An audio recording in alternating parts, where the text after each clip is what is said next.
Olá, muito boa noite. Bem-vindos a mais uma edição do Noite Informativa. Os empresários ameaçam aumentar os preços de bens e serviços básicos na quadra festiva e no próximo ano devido à desvalorização do metical e subida dos juros pelo Banco de Moçambique. O setor privado diz que só recua se o governo controlar a taxa de câmbio e reorientar os subsídios para os setores produtivos. É a resposta do setor privado à instabilidade que a economia moçambicana atravessa. A Confederação das Associações Econômicas quer que o Banco Central imponha uma taxa de câmbio inalterável para as importações de matérias-primas e bens básicos. Os empresários querem ainda que os subsídios à economia sejam reorientados. Tudo para prevenir a atividade econômica da desvalorização do metical. Se estamos a dizer que o custo de fazer negócio, o custo de dinheiro está a aumentar, estamos claramente a dizer que os preços dos produtos vão subir. Porque a empresa não vai produzir a um custo alto e vender a um custo barato. É lógico. A CTA incentiva o governo a avaliar a reorientação dos subsídios, focalizando-os na produção como medida transitória. Ao Banco de Moçambique, a CTA exorta que avalie a possibilidade de introduzir, como uma medida administrativa e transitória, um sistema de câmbio administrativo na importação de fatores de produção e bens essenciais.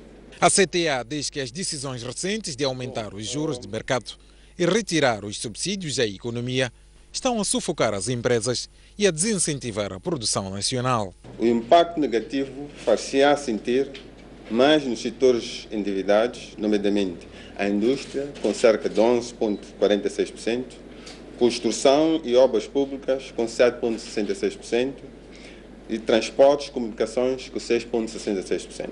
Mesmo nas linhas especiais de crédito, a agricultura, o custo do dinheiro irá aumentar, dado que a taxa de juro base de facilidade permanente de cedência, que aumentou de 7,25 para 8,75. Os empresários queixam-se ainda da falta da moeda estrangeira, o que contribui para o aumento do tempo de importação e redução da rentabilidade dos negócios. Se no início do ano, em um dia, conseguia-se a quantidade de divisas para importação, atualmente pode esperar mais de uma semana. Este é um sinal de baixa disponibilidade de divisas no mercado. Com a desvalorização verificada de 2014 a esta parte, a dívida externa das empresas que operam na agroindústria, indústria e telecomunicações subiu 50%, passando para mais de 64 milhões de dólares americanos. O Fundo Monetário Internacional diz que a depreciação do metical está excessivamente alta, pois a instituição previa que o câmbio estabilizasse nos 45 meticais. Mesmo assim, o representante do FMI defende que as recentes medidas restritivas do Banco de Moçambique são acertadas. Nós pensamos que a depreciação do metical, como também a depreciação das outras moedas da África subsaariana, era necessária como instrumento para gerir este choque externo, mas no caso moçambicano já atingiu níveis excessivamente elevados. Quando ultrapassou a barreira de 45 meticais por dólar, já começa a ser níveis excessivamente elevados de depreciação. Pensamos que muito provavelmente com as expectativas positivas da economia moçambicana nos próximos anos, em particular os grandes projetos que vão se concretizar em 2016 e 2017, em particular na área do gás natural liquefeito, as expectativas de entrada de fluxos de capital aumentarão e isso ajudará também a estabilizar o metical. Começou segunda-feira com o aumento da taxa de juros do Banco de Moçambique, que nós parabenizamos porque era uma medida necessária, forma parte de um conjunto de medidas que ajudarão a estabilizar a situação econômica e, em particular, a situação do metical. O governo moçambicano diz que vai adotar medidas de austeridade como forma de conter os gastos públicos e controlar a taxa de câmbio. O diretor nacional de coordenação institucional diz que são medidas a ser tomadas a partir do Orçamento do Estado para 2016. que este tipo de situações tem que ser atacada do lado monetário e penso que o Dr. Alex aqui já enunciou e também já ouviram as medidas que o Banco Central tomou na segunda-feira, mas do lado da despesa pública também estão sendo tomadas um conjunto de medidas. E quais são essas medidas? É no sentido de conter a despesa aos níveis que sustentem ou aliviem essa depreciação que o metical está a ter, por forma a não dar tanta liquidez à economia para pressionar o mercado cambial. O homem que arrastou uma agente da Polícia de Trânsito na cidade de Maputo entregou-se ontem à Justiça. Em declarações à imprensa, o condutor disse que estava nervoso e que se arrepende de tudo que fez.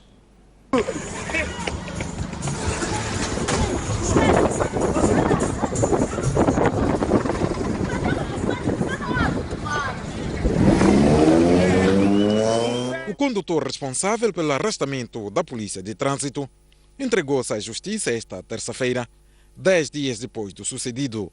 Diz que estava nervoso porque no dia viajava para Inhambane para participar de uma missa fúnebre do pai. O homem explica que a agente o mandou parar no meio da estrada e não foi compreensiva. Tudo começou com o telefone. Eu estava no semáforo parado, estava a falar ao telefone, a gente bateu no vidro do carro. E logo interpelou-me. Já quando bateu no vidro eu assustei um bocado. Nas nossas cidades, pensei que podia ser um ladrão, um assaltante. Eu já fiquei um bocado assustado. Quando eu olhei, vi que era uma agente de trânsito. Ela logo exigiu-me documentos da viatura. Desculpa, meus documentos. Eu não estava a encontrar os documentos, porque não estavam no bolso. Eu disse, mas deixa-me ver aqui, estão na pasta, uma coisa parecida. Depois ela disse, não, tu tens que parar aí. Eu disse, não, penso para encostar um bocado ao semáforo, deixa-me virar à esquerda. Depois a gente que é para descongestionarmos o engarrafamento aqui. Ela disse, não, tem que ser aqui mesmo, apresenta os documentos aqui mesmo. Eu disse, não, mãe, eu estou a pedir para a gente descongestionar o congestionamento, fazermos a curva à esquerda e a gente resolver a situação.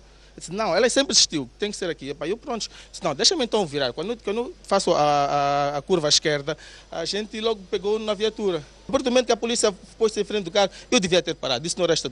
Eu sozinho, eu sei que eu devia ter parado, mas pronto, não parei. A agente diz que mandou parar o jovem por estar a falar ao telefone em plena condução. Durante a abordagem, o condutor diz que não tinha documentos e foi contra a agente da Polícia de Trânsito. O semáforo já estava a abrir.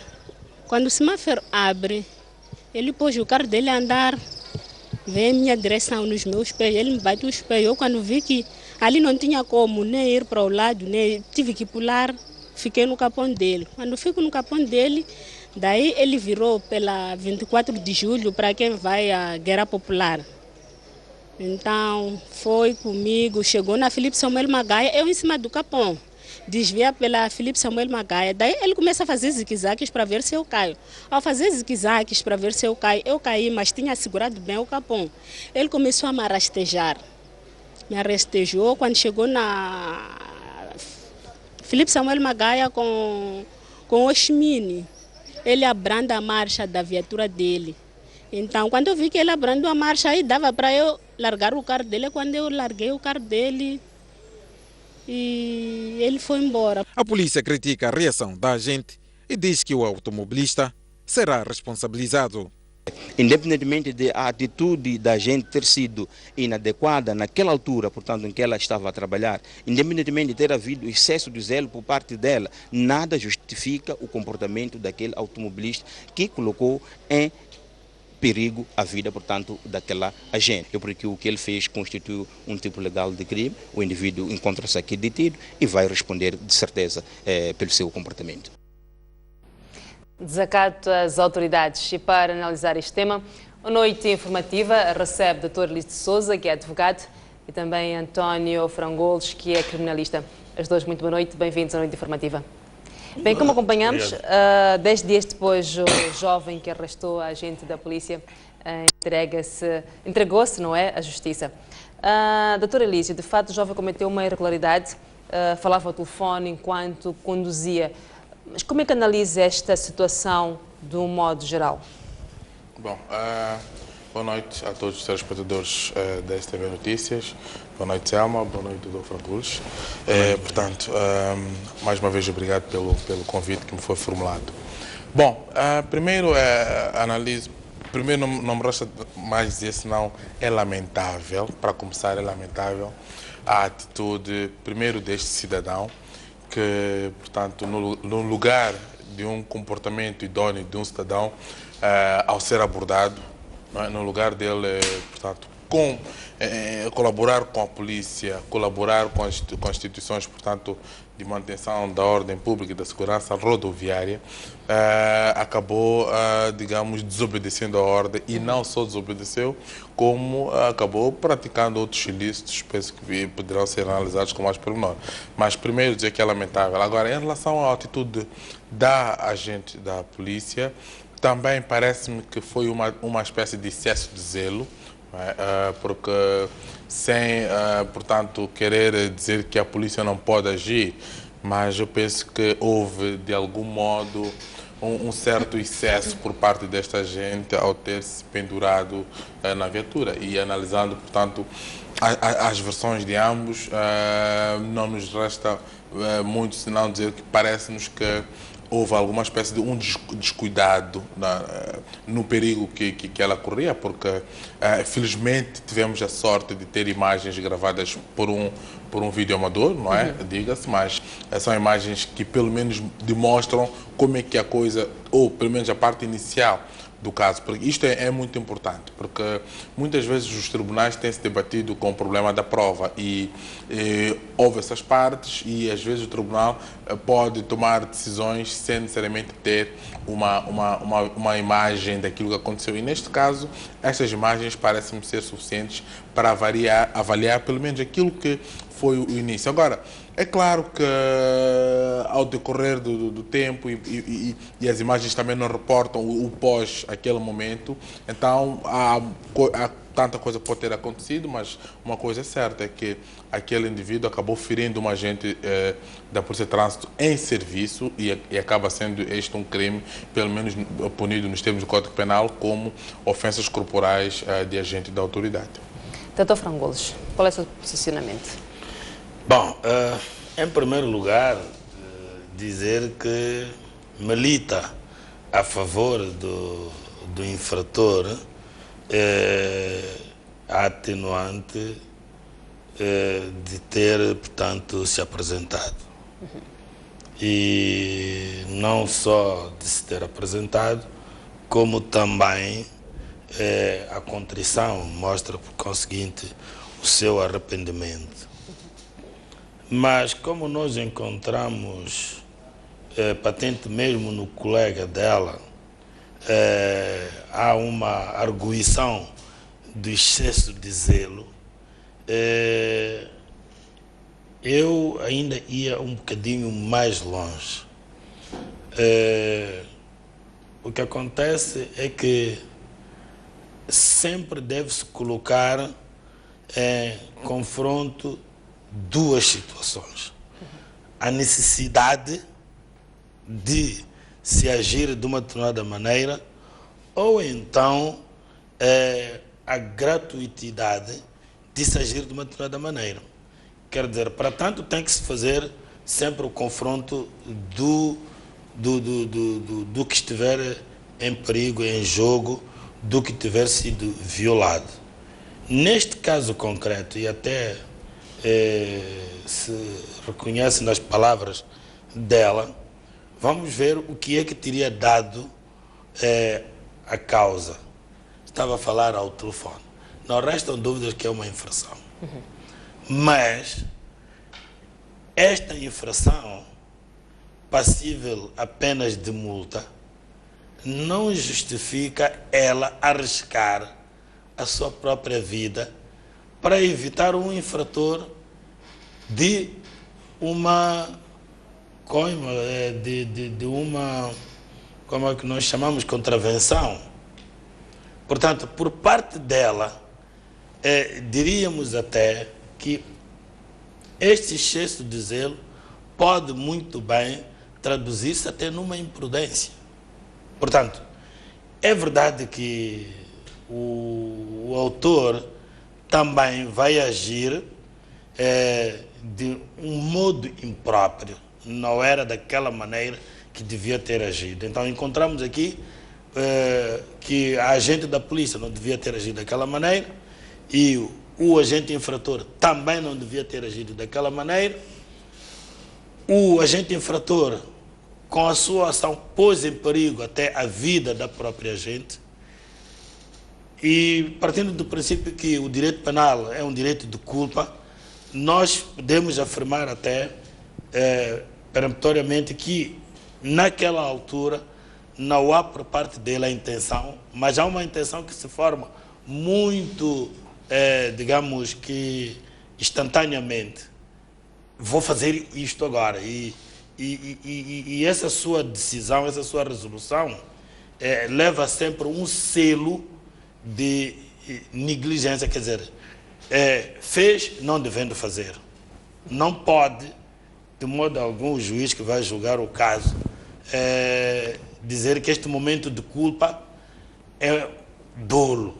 Seria até arrastar, portanto, o dolo para o extremo neste caso concreto. Mas ele age com negligência, portanto, fez não devendo fazer o que fez. Mas, como dizia, isto é um caso para investigação.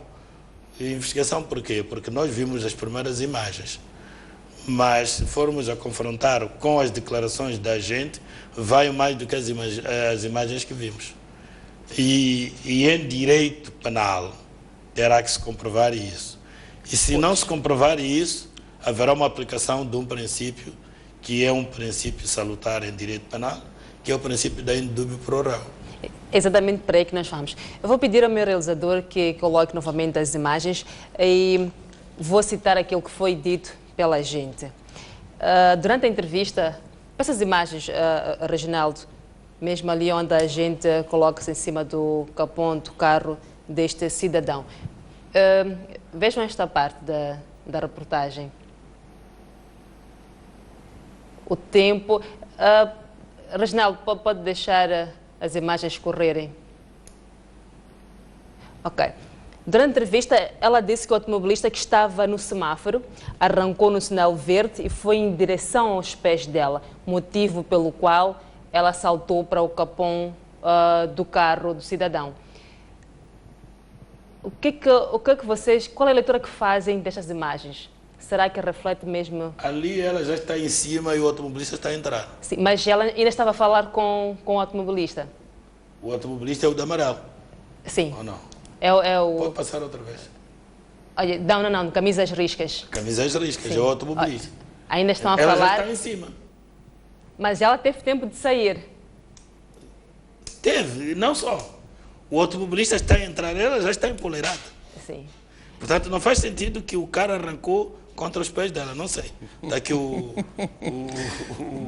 meu colega criminalista também, apesar de ser citado apenas por advogado, está ali ela em cima, o automobilista está a entrar, ela já está empoleirada.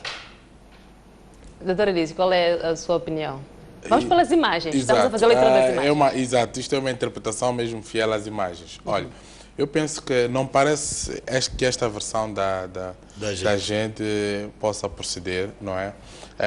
Porque, assim, pelas imagens, não é?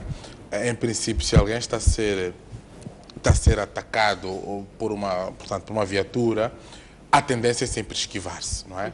E é raro que se esquive para o próprio veículo, não é? Quer dizer, a não ser que haja algo que lhe impeça, pode acontecer, portanto, que o caso que acontece muitas vezes é a pessoa estar no meio de duas viaturas e optar por uma para ser embatida ou para tentar escapar. Isto até entende-se. Agora, aquela situação é uma clara, uma clara situação de, até é uma espécie de uma repetição. Eu já vi um caso parecido com este também, que andou nos WhatsApps e Facebooks, de um polícia que empoleirou-se em cima de um carro, não é? Da mesma forma. E nós temos situações, e infelizmente, como dizia, portanto, o Dr. Frangules, temos situações em que existe uma espécie, eu não sei se seria uma espécie de imprudência por parte da polícia, mas parece-me que a polícia de trânsito às vezes excede aquilo que é o seu dever, portanto, de fiscalizar.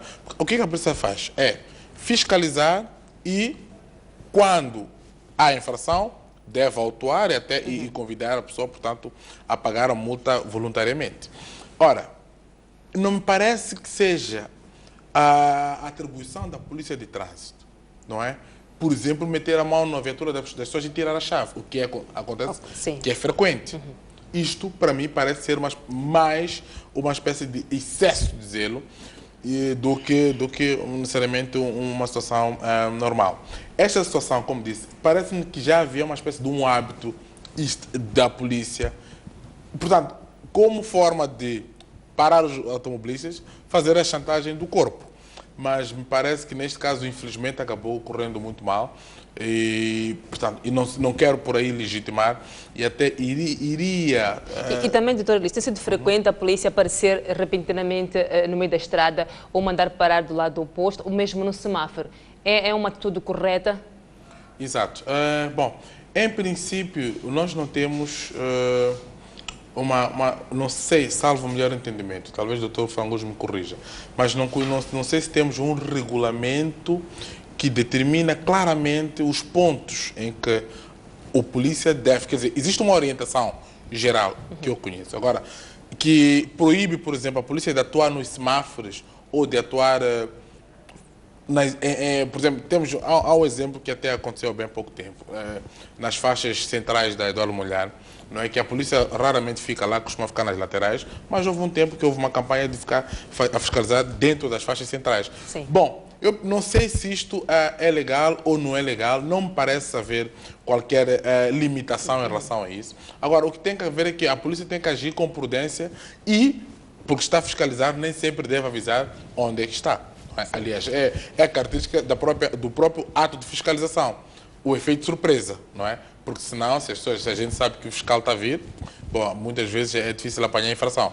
Agora, é preciso também haver meios idôneos de operar esta surpresa. Quer dizer, a polícia não pode acabar se confundindo com alguém que vai assaltar um telemóvel, como o cidadão aí argumentou, que pensou que fosse um assaltante, fosse um crime, que se tivesse iminente um crime contra ele, então terá reagido. Bem, não sei se seria esta desculpa para mim falível, mas penso que o mais importante neste caso era conseguir-se perceber, portanto, como é que começou aquela agressão. E me parece que a primeira causa desta situação é a própria agente da polícia que sobe voluntariamente, e não me parece haver uma situação que obrigava ela a fazer isso, e as imagens reportam que ele até esteve fora do carro e ela estava em cima do capão, então não pode dizer que estava a esquivar. E o carro estava parado. Eu penso que é uma desculpa, digamos, esfarrapada. Agora, há uma outra questão. Talvez eu ia, com o devido respeito, não concordar plenamente com a posição do Dr. Frangos na situação em que dizer que não há negligência. Eu não sei, é uma discussão muito doutrinária que tem havido muito. A questão da negligência consciente e do dolo eventual. Me parece que o indivíduo pegar no carro, pôr o carro em marcha, com uma pessoa ali em cima, ele deve prever que esta pessoa pode se magoar. Quer dizer, apesar de ter sido no exercício da condução, mas quando é uma questão, quando há uma espécie de uma vontade, é verdade que ele não tinha o dolo específico, aquilo que seria, portanto, o conhecimento ou a previsão do resultado específico daquela ação. Mas parece-nos que, quer dizer, quando nós temos alguém em cima do nosso capão, é previsível que esta pessoa, o carro em movimento, pode se ferir, não é? Então, neste caso, parece-me que teríamos mais facilidade, no meu ponto de vista pessoal, né, enquadrar isto no dolo eventual, que é uma figura jurídica da qual são as situações em que o agente pode não prever necessariamente o resultado específico, mas prevê que pode acontecer, pode-se ferir um bem jurídico. Então, mais ou menos por aí. Daí que, bom, sem querer antecipar nenhuma condenação, aliás, nem tenho a permissão para isso, mas penso que poderia, este senhor que cometeu este ato, que esteve lá a conduzir o condutor, há de ter, sim, em algum modo, poder responder por dolo e não só meramente por negligência. Okay. Vamos ainda à questão das provas que é usada na investigação. Ela diz que na Filipe Samuel Magaia, o automobilista fez zigue-zagues para ela cair. Ela tinha segurado bem o capão, mas caiu. E depois diz que na Filipe Samuel Magaia, com a Yasmin, ele abrandou a marcha. Foi nessa altura que largou o carro. Mesmo para nós confirmarmos. Reginaldo, peço que coloque novamente o on da agente da polícia na reportagem. Exatamente para acompanharmos aquilo que vai servir de prova, não é? No tribunal durante aquilo que será o julgamento. Falar ao telefone em plena condução. Durante a abordagem, o condutor diz que não tinha documentos e foi contra a agente da polícia de trânsito. O semáforo já estava a abrir. Quando o semáforo abre, ele pôs o carro dele a andar, veio em minha direção nos meus pés, ele me bateu os pés. Eu quando vi que ali não tinha como nem ir para o lado, nem tive que pular, fiquei no capão dele. Quando fico no capão dele, daí ele virou pela 24 de julho para quem vai à Guerra Popular. Então foi comigo, chegou na Filipe Samuel Magaia, eu em cima do capão. Desvia pela Filipe Samuel Magaia, daí ele começa a fazer zigue-zagues para ver se eu caio. Ao fazer zigue-zagues para ver se eu caí, mas tinha segurado bem o capão. Ele começou a me rastejar.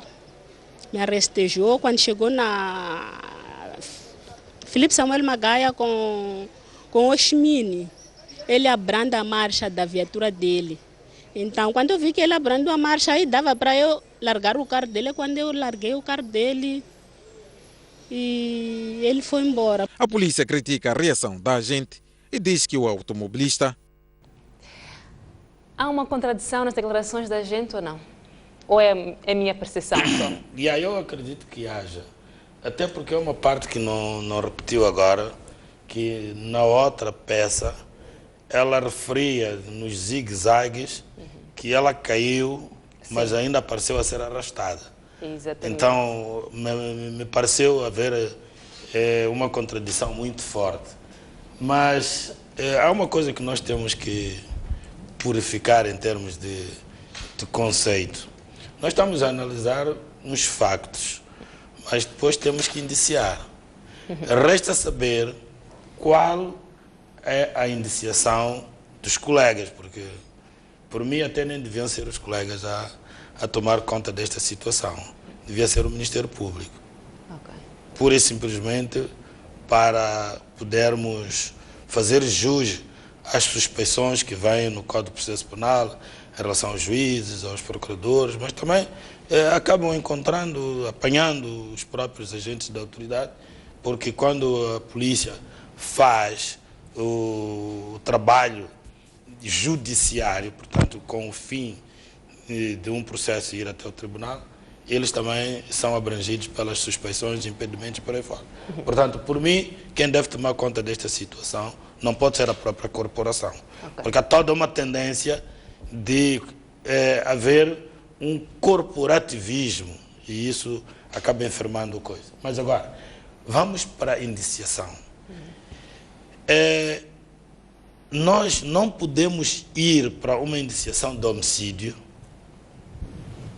porque qualquer cidadão comum vai dizer que, mas naquela velocidade, naquelas circunstâncias, podia morrer.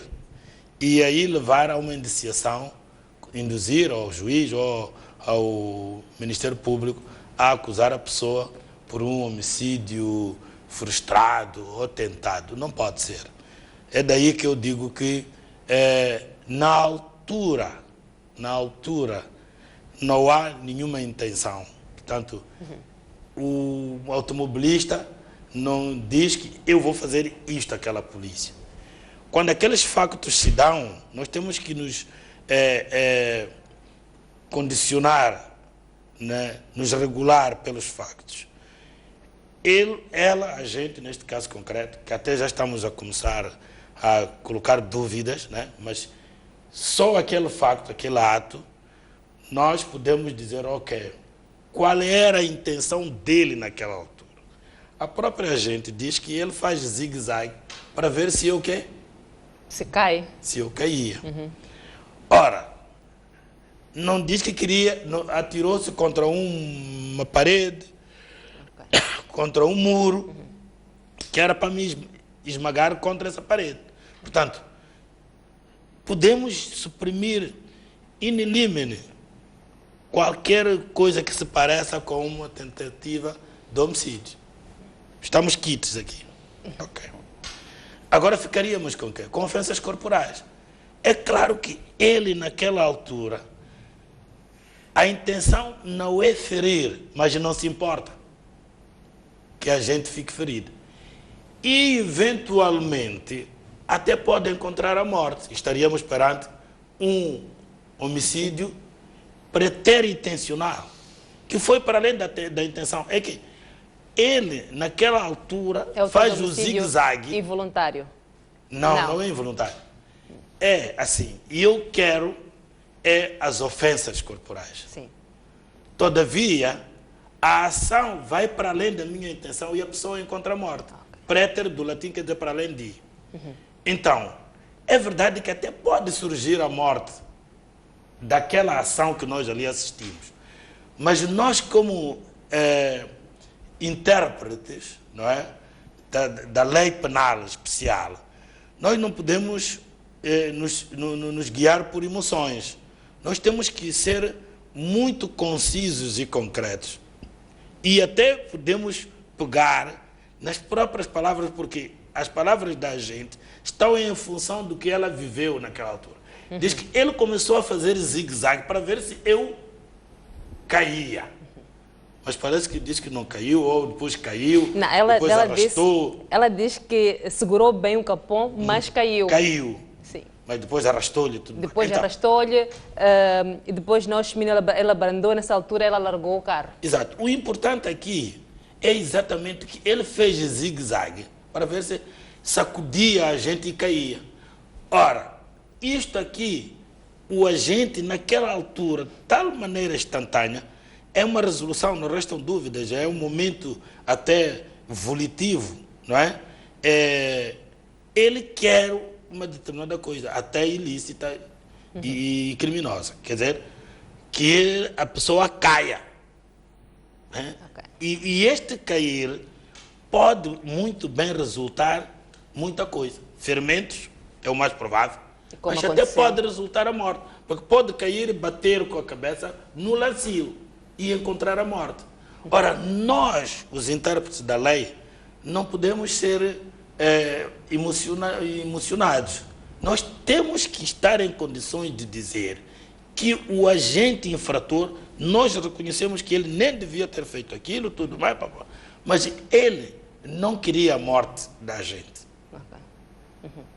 Entretanto, o que queria é que a gente caísse, eventualmente até pudesse ferir, e essas ofensas corporais, logicamente, como até dolosas, seriam reconduzidas ou indiciariam a ação do agente, embora encontrasse atenuantes depois.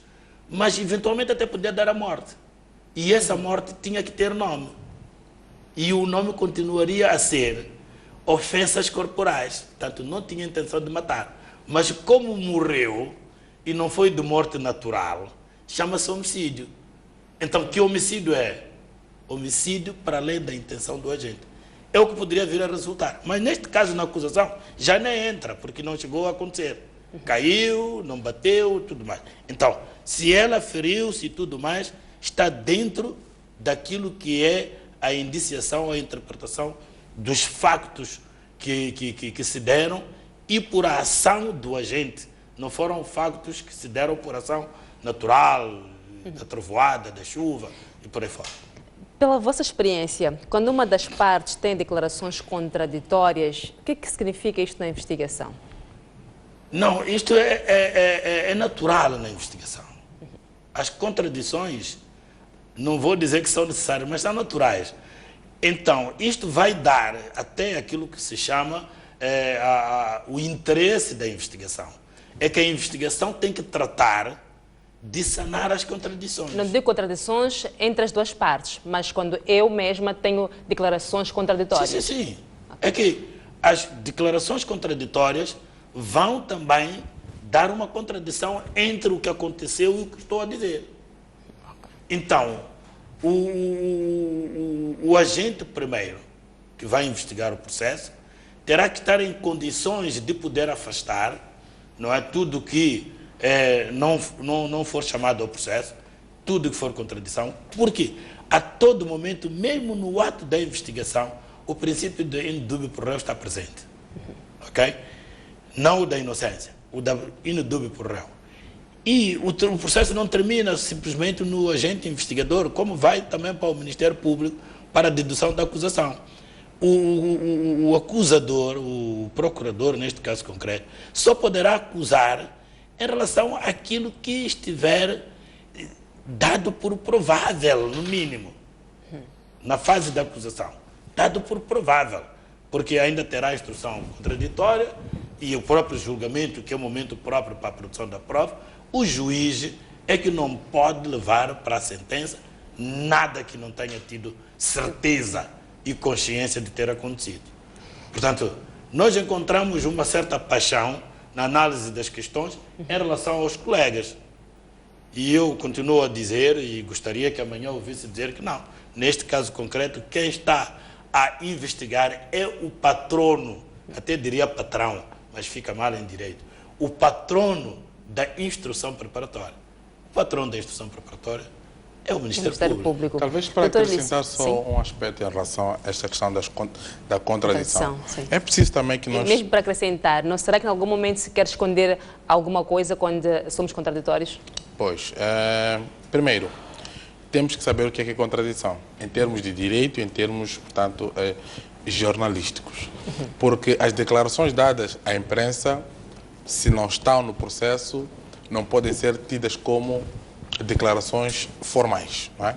Então, se no processo as declarações forem coerentes, uma seguida da outra, mesmo que tenha dado, portanto, uma entrevista a um jornal ou uma televisão, não pode haver uma espécie de quer dizer, não se pode provar alguma contradição. Mas, doutor Alice, sabemos que não temos o processo, mas há situações em que nós temos a contradição mesmo num processo. Pois. Não é? Sim, agora, ia chegar aí. Então, nos casos em que no mesmo processo há contradição, quer dizer, isso significa que há insegurança e esta insegurança revela que uma delas, se é contradição, uma delas está errada, é falsa, pelo menos uma, não é?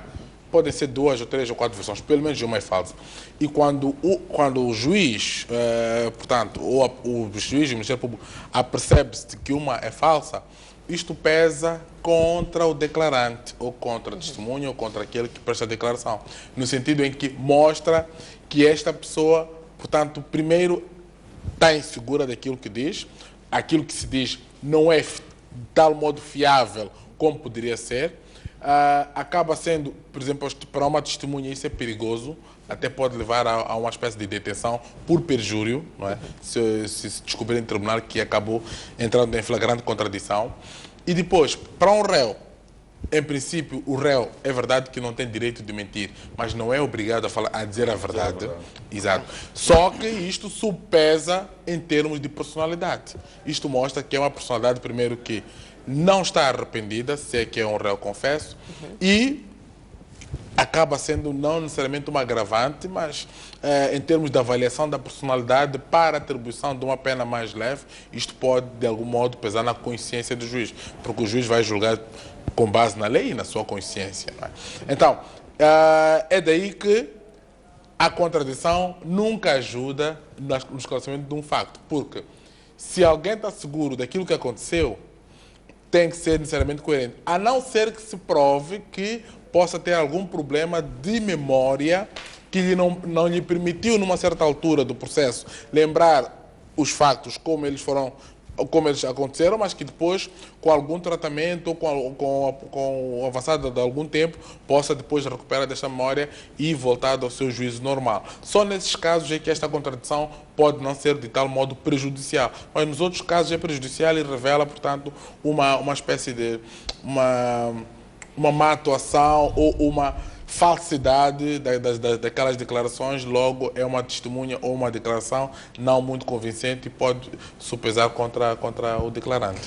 De modo geral, temos acompanhado nos últimos tempos que há uma frequência dos automobilistas não respeitarem a polícia de trânsito. O que estará por detrás disto? Bom, eu não sei se teria elementos suficientes para responder com muita clareza essa questão. Mas eu penso que talvez a questão acaba levantando outras questões, de até que ponto nós podemos dizer que os automobilistas não respeitam. Digamos, vamos lá supor, quando há uma ordem de paragem e o automobilista não para, não é? Bom, isto primeiro tem a ver com a fragilidade do ato de fiscalização. Porque nós temos o seguinte, em alguns países um pouco mais desenvolvidos, ou com um sistema, portanto, de fiscalização mais desenvolvido, o polícia de trânsito às vezes nem precisa de estar lá presente. Existe controle por via de satélites, a multa, portanto, é fiscalizada por via de uma entidade que consegue nos deixar o recibo ou a fatura da multa em casa. Exatamente. Quer dizer, há vários mecanismos que não precisam da presença física do próprio agente de Estado. Então, o que acontece conosco é que, eu tenho até sempre abordado isto em vários fóruns, é que a nossa polícia de trânsito, primeiro temos excesso de polícias de trânsito na rua, em detrimento de pouca polícia nos bairros, não é? Este é um problema que eu tenho constatado. O outro problema é que a nossa polícia às vezes está preocupada com questões, eu digo, mais marginais a próprio exercício da condução. Diria em que sentido? Que questões essas? Por exemplo, está preocupada com o telemóvel, está preocupado a saber se o condutor pagou, portanto, vamos lá supor, a taxa de rádio ou imposto, portanto, anual, mas não se preocupa, eventualmente, são poucos os casos da polícia que preocupa saber se o condutor tem mecânico, se a própria parte mecânica do carro naquele momento está bom, se os faróis acendem. Quer dizer, nós sentimos uma polícia que está mais preocupada com questões imediatas, não é? Então, isto também cria, por parte do cidadão, uma espécie de uma negligência. É por isso que nós acabamos tendo mais polícias, mas o número de acidentes de viação ou de sinistros rodoviários também não para de crescer. Então, tudo isto combinado acaba, portanto, resultando nesta situação, às vezes, para mim, no meu ponto de vista, de desobediência, porque também temos situações, e não são poucas, da polícia que para porque simplesmente quer pedir um refresco, não é? E não necessariamente porque está ali tão, vamos lá, entregue àquilo que são as suas funções de fiscalização. Então, esta cumplicidade, negligência, depois sente-se, por exemplo, quando há aquelas brigadas para a fiscalização do consumo de álcool, ou aqueles tops para uma fiscalização concreta. Depois, naquele meio, tem-se assistido atos de injustiça que é advindos de algum ato de corrupção. Nós, por exemplo, temos uma contradição flagrante. Nós vemos um indivíduo com um carro, portanto, um carro ligeiro, que, por ter esquecido, vamos lá, a taxa de rádio, está ali a ser passado multa, mas vemos um mais-love a passar, a tirar fumo por toda a rua, com as pessoas ali quase para caírem e pronto, e passa ali à vontade. Quer dizer, este tipo de contradição, é verdade que pode ser, não, estamos a aplicar a lei porque há uma lei que autoriza, mas então se a lei não está boa, vamos mudar a lei. Não necessariamente, quer dizer, viver neste tipo de contradição. Pois parece-me que essa lei é mais aplicável aos automobilistas dos carros, não sei como é que diria, não dos chapas. Pois. Os chapas parece que têm um pouco mais, tem uma cota de paciência por parte da Polícia de Trânsito. Quer dizer, enquanto que os vale a outros pena já não. estar na ilegalidade, não é? Portanto, estar naquele regime ad hoc, que acaba sendo uma espécie de um bypass, não é? Do que estar no regime normal, com licenças em dia e tudo. Porque depois, se não há problema de licença, vai se apanhar sempre uma coisinha qualquer que se vai. Então, é um bocado complicado. Dr. Frangolos, não será que houve aqui uma quebra de confiança entre o automobilista e a polícia, tendo em conta o que mencionou também o Dr. Elísio, que é a questão da corrupção? Naturalmente que nós vemos isto, não só na Polícia de Trânsito, mas porque a Polícia de Trânsito está na rua de maior exposição. Como dizia o Dr. Elísio, há muita coisa que concorre para o comportamento dos automobilistas e até algumas vezes dos próprios policiais de trânsito. Então isto aqui dá uma miscelânea. Nós sabemos, alguns de nós, por experiência própria, que os polícias de trânsito, por vezes, têm tido este excesso de zelo, não é? E encontramos exigências que não são tão prioritárias em detrimento de outras e pronto, eu não quero mexer aqui com cada coisa, mas há vezes que quando você traz uma predisposição para pagar a multa, tu tens problemas com a polícia de trânsito. Não sei se isso só aconteceu com algumas pessoas que eu conheço, porque felizmente comigo, como me conhecem bem, também nunca chegariam a esse ponto. Mas eu conheço casos, em alguns casos até me escondo, em que tem esse problema porque está disposto, paga, faz uma multa, eu vou pagar. Quer dizer, você prefere, né, pagar o Estado em vez de... Então, esta digamos, consciência de que a nossa polícia de trânsito pode não ser toda ela, mas a nossa polícia de trânsito, que é esta a impressão que fica, está fora das suas obrigações. É como que trazer, a nossa polícia traz para a rua uma lei excessiva. E toda lei excessiva convida à desobediência. E nós encontramos exigências, eu não sei se há mais ou desnecessárias. Vamos por partes. Agora, por exemplo, não estou a defendê-los, nem tenho chapa, nem tenho familiar com chapa. Mas quando eles falam, dizem que não, esses chapas nós compramos com os vidros fumados. Sim. Estes chapas já passaram da expensão. Estes vidros fumados são características deste chapa de fábrica. Está no livreto. Exatamente. Mas, de repente, na rua, a polícia de trânsito manda parar, exige toda a documentação, você tem vidros fumados. E houve uma greve de chapas hoje exatamente pelos vidros fumados. Eu já aparecia comentar em relação a isto, não sei em que televisão, onde eu dizia que não, eu não concordo, exatamente porque se eu recebo os documentos do carro, significa que o carro está em condições para se pôr à rua. Isto é, as autoridades, portanto, de registro do carro, vamos supor, está lá no livreto, tem, portanto, tantos lugares, usa gasolina ou gasóleo, vidros, sei lá se castanhos, sei lá como é que eles põem, translúcidos, por aí fora. E depois me entregam os documentos, estão a dizer que tu podes ir à rua.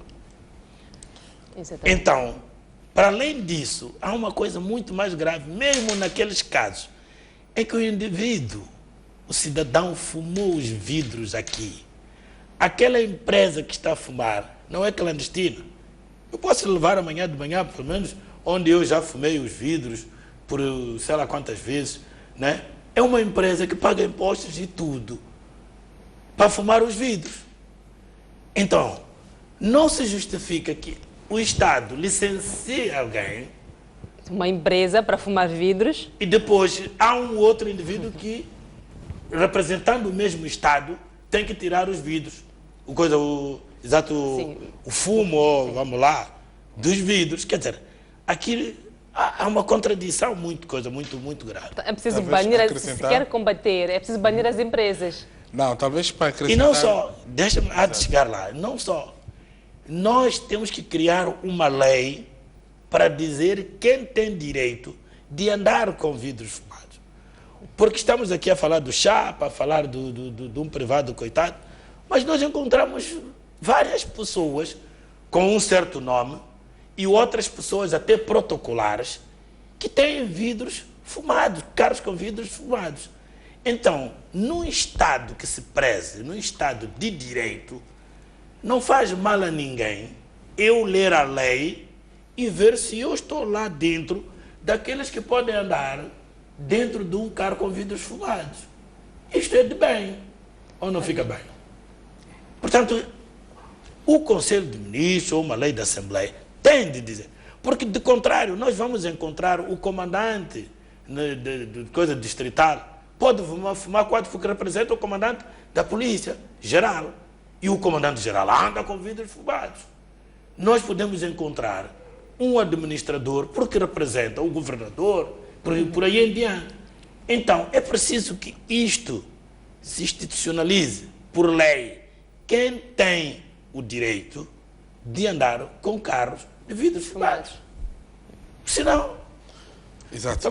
Talvez dar a minha singela contribuição neste aspecto, porque este assunto foi um assunto que até acabei fazendo um estudo específico e até publiquei num dos jornais, num dos semanários, em relação aos vidros fumados, porque isto de facto preocupava-me e é um assunto que acaba sendo um pouco preocupante para um pouco dos moçambicanos. Mas é o seguinte, eu primeiro quis saber qual é o fundamento da polícia ao interpelar as pessoas com vidros fumados. Isto por quê? Porque queria perceber, porque não vi nada no Código da Estrada que se relacionava a cor ou a película, não é, como se tem chamado, dos vidros. E então a polícia, portanto, quando interpela a polícia, diz não, isto é alteração das características da viatura. Quando nós vamos ao Código da Estrada e fala daquilo que se considera característica da viatura, não tem nada a ver com a cor da película. Se cada um de nós abrir os nossos livretes e for a ver as características, não fala dos vidros, nem das cores, nem da tonalidade, portanto, nem da opacidade. Então, isto significa que os vidros não são como uma espécie de um acessório dispensável. Assim como, por exemplo, eu posso trocar, portanto, um farol, não é, por de um outro estilo, basta que mantenha a cor do farol, não é? A cor está regulada no Código da Estrada, mas o tipo, a forma, eu não sou obrigado, não existe nenhum instrumento que diz que, olha, os faróis têm que ser redondos, por exemplo, é uma espécie. Então, esta questão dos vidros, não... Primeiro, eu perguntei, ok, tudo bem, se vocês chamam isto de alteração das características, e como se pode alterar as características, basta ter, portanto, a autorização do INATER, não é? Onde é que vamos pôr aqui? No livrete. Onde é que vou alterar o quê no livrete? Em que parte? Mostre-me. E ninguém foi capaz de mostrar. Inclusive, até cheguei a estar numa esquadra, que prefiro não citar, em que eu levantei esta questão. Eu disse, eu quero falar com alguém de direito para me explicar com que base. A única coisa que me disseram, olha, é uma orientação superior. E tem que ser assim, aconselhamos a fazer porque tem que ser assim. Eu disse, olha, se é assim, penso que não sou obrigado a cumprir. Mas isto para dizer o quê? Uma orientação superior não pode chegar às estradas exatamente, sem nenhum documento. Exatamente. Até chamam de medidas de segurança. São medidas de segurança policiais. Isto, as medidas de segurança policiais, não devem onerar ao cidadão que não tem nada a ver com a polícia. A não ser que esteja na lei. Portanto, e no estudo que eu fiz sobre este aspecto, eu concluí que não há obrigatoriedade nenhuma e nem proibição da alteração das características do vidro. O nosso legislador não se pronunciou em relação a isso, o nosso livrete não tem nenhuma menção em relação a isso, e eu até concordo com a posição do Dr. Frangus quando diz que era preciso regular. Se há um problema de segurança pública, é preciso regular. E não necessariamente por questões de ordem superior ou qualquer outro fundamento. Mas o que é que o cidadão faz quando o agente da polícia o manda parar e o que verifica é porque tem o vidro fumado? Ele está perante uma autoridade. Não. Eu tenho sempre aconselhado até aos meus alunos da faculdade. Eu digo, olha, meus amigos, quando vocês detectam uma ilegalidade, que vocês não concordam com a agente da polícia, vocês não se devem rebelar perante ele. O que devem fazer, porque o agente da polícia tem meios coativos, não é, que lhe pode, portanto, obrigar a fazer aquilo que ele quer, é colaborar, registrar e depois recorrer, ou seria fazer uma espécie de uma reclamação, porque agora não se pode não parar e dizer, olha, não vou tirar porque não quero tirar. Aí pode ser um outro problema que depois pode criar outras consequências. Então eu penso que na melhor das hipóteses é registrar, tirar, porque os agentes estão identificados, tirar o nome do agente e o agente que mandou fazer isso, e depois intentar uma ação até contra este agente por estar a aplicar algo que não está na lei, mesmo que se diga que sejam ordens superiores ou terciárias. Mas, doutor Elísio, é suficiente tirar o nome? Isto já me aconteceu também. O agente mandou-me tirar, por acaso tinha colocado, mas mandou-me tirar no local o fumo, como diz o doutor Frangulos. Bom, eu sou da opinião de que, pronto, não sei, mas sim, a minha opinião neste sentido é que, olha, se me mandam tirar, eu não sou obrigado a... Eu digo, olha, se vocês... Exatamente. Se vocês acham que deve-se tirar, tirem. Mas também não vão dar trabalho, também não tem que ser tratado que nem um escravo, né? Quer dizer, imagine só na rua aí a fazer o exercício, porque aquilo foi colocado por técnicos competentes, eu não sou um técnico, não tenho sequer perícia para desfazer aquilo, não é? Então que contratem um perito para desfazer, mas desde o momento que devolvam, portanto, a viatura nas condições em que levaram. Não, eventualmente está lá com raspagens de faca, qualquer coisa assim. Então, eu penso que aí já será um bocado de exagero, portanto, ser o próprio automobilista a passar por isso. Provavelmente a polícia terá mecanismos para fazer este tipo de exercício. Sim, bom, a minha opinião é um bocado mais profundo. O que é que acontece? É que nós somos uma sociedade. Infelizmente, nós usufruímos pouco dos direitos que temos como sociedade civil. O associativismo está fraco, a sociedade civil em si também. O que seria de boa filosofia, por quê? Eu vou fazer o parênteses para explicar porquê. É que nós estamos aqui a falar de uma situação que é normada, não é regulada, melhor dizer, é normada por uma lei da Assembleia da República, que é o Código da Estrada. Qualquer outra situação que tem que regular esta lei, primeiro porque tem que ser por decreto do Conselho de Ministros. E não pode contrariar o Código da Estrada. 3. O que nós encontramos é uma ordem de serviço, a tal orientação superior, de um comandante que pode ser da cidade, pode ser geral, mas não me parece ser geral, porque vai para outras províncias, chega na Macinga, estão todos aqueles Jesus de vidros fumados, e tem polícia de trânsito lá. E outros sítios por aí assim. Chega no choque, aquilo é style. Ora, aqueles marquetus todos que circulam, fazem ralis ali no choque e por aí fora. Mas, entretanto, esta ordem de serviço é uma ordem claramente ilegal. Por quê? Porque contraria um código da estrada que foi aprovado por lei da Assembleia. Portanto, a pessoa que emanou pode ser uma pessoa, instituição, como pode ser uma pessoa individual, portanto, que emanou isto, ou de onde emanou isto. Não tem essa competência. Isto é mais do que dito. Então, o que acontece é que nós vemos os nossos direitos todos os dias a serem devassados e não sabemos bem o que é que devemos fazer. Ora, por mim, uma petição a pedir que se ilegalize esta e aquela ordem, e digamos que encabeçados por uma associação, uma organização, direitos humanos, Liga dos Direitos e Companhia Limitada. Assinaturas no mesmo dia saíam. E mandamos para a Assembleia da República. Mandamos, por eventualidade, para o Conselho de Ministros, porque polícia é governo, não é?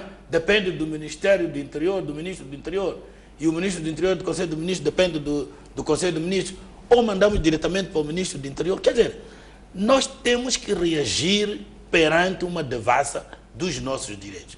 O que acontece é que é com aqueles automobilistas, até aqueles que têm vidros fumados, até porque são esses que andam a assaltar. Mas tu vês carros que levam filhos de fulano e fulano, que têm medo de ver os filhos raptados, pelo menos quando o carro passa com vidros fumados, possível raptor não consegue divisar se é uma pessoa adulta que está aí atrás a proteger aquelas crianças, se calhar com gana e tudo. Então, evita que aconteça o crime. Mas estão vídeos fumados de um carro, de alguma forma, de um o vídeo dirigente fumado é uma proteção. Aparece até como uma necessidade na nossa situação. Sim. E pior do que necessidade, como disse o Dr. Elísio, é que não existe uma proibição. Não existe. Porque eu tenho que encontrar num sítio qualquer a proibição. Não é vir a pessoa dizer que, olha, tu não podes andar daqui, deste lado do passeio. Não tem nenhum sinal inscrito no pavimento. Não há mais nada. Ele entendeu, é nesse dia para a recreação dele. Não passa ninguém daqui, não pode ser. É que nós temos que meter, uma vez por todas, que estamos num mundo do direito. Mas eu queria voltar um pouco lá, mas muito rapidamente, para continuar com esta situação da desnecessidade, né, de determinadas atuações. E que isto tem que ser sempre proporcional, não é, ao dano, não é, em causa. Portanto, por um simples falar ao telefone, não tem fundamento, dizia aqui o Dr. Elísio, mas falava no fundamento da polícia de fazer, mas neste caso concreto, eu não encontro senso, não é, de a pessoa poder até perder a própria vida porque quer interpelar a pessoa que estava a falar ao telefone. Hoje os meios de comunicação estão de tal maneira desenvolvidos que uma fotografia ao carro que está a arrancar e depois uma comunicação aos outros roadblocks, portanto, às outras polícias de trânsito que estão por aí, é suficiente para encontrar aquele indivíduo e eventualmente até dizer, olha, mande para a esquadra mais próxima, nós quando sairmos daqui havemos de vir falar com essa pessoa. Até vai ficar punida pelo tempo que vai ficar retida lá, do que a pessoa fazer aquilo. E eu aquilo, com toda a franqueza, se fosse advogado, haveria de pegar no só conceito de sensacionalismo. Porque quero-me parecer que a agente da autoridade quis mais sensacionalismo naquela coisa toda. Hoje, com os WhatsApp, estão a girar. Né? É herói, heroína, por aí fora. Quer dizer, mas não é assim, porque amanhã, se o outro quiser imitar, pode cair muito mal, como eu disse, cair e bater com a cabeça no lance e ir embora. Portanto, não faz sentido nenhum. E depois tem também o problema de os polícias não devem ser o problema, não devem ser o obstáculo, devem ser a solução. Pelo menos no tempo em que eu aprendi, era esta, digamos que, a catequese, entre aspas. Nós temos que ser a solução. E até, se for necessário o cidadão pegar num cego e fazer atravessar, o polícia tem que ser a solução e nunca o problema. Portanto, não pode se colocar no meio da estrada, porque não pode passar porque eu sou autoridade. E há casos aí que nós vemos, o sinal já viu. Até atravessar é que os carros arrancam. O sinal que está verde está ali para fazer papel. Portanto, isto não pode ser. A polícia tem de ser a solução. E a outra coisa, que eu não sei se a minha voz vai chegar lá, estamos num momento controlado, quando acabar essa conturbação, gostaria que se retornasse isso. Já é a altura de nós darmos as polícias como instituição, né, instituições, não polícias femininas só pelo gênero, armas consentâneas da sua força. Armas de guerra não é cidade. A polícia é pistola. Eu dizia, eu comentava numa televisão da OPI, os 3 símbolos da autoridade é a arma, o distintivo e as algemas. São os 3. Pistola, naquele caso concreto. Se não quisesse tirar o WhatsApp e fazer correr, avisar outro roadblock, podia mandar um tiro para o pneu. Não seria ela condenada por qualquer imprudência. Porque se mandou parar. O dever daquele cidadão, de facto, antes de saber se deve parar ou não deve parar, era parar. Então, se ela pega na arma e manda para os pés do carro, para o carro não poder correr, não seria condenada. Nem seria passível de um processo disciplinar. Porque no caso concreto, pelo menos de uma censura por escrito ou pelo menos verbal, devia ser passível. Porque, de facto, não pode nunca pôr a vida em perigo por uma questão porque alguém está a falar tão ao simples telefone. como aquela. Porque alguém está a falar ao telefone.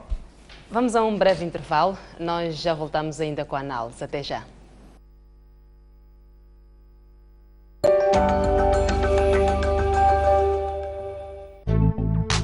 Seja muito bem-vindo ao Vida Plena.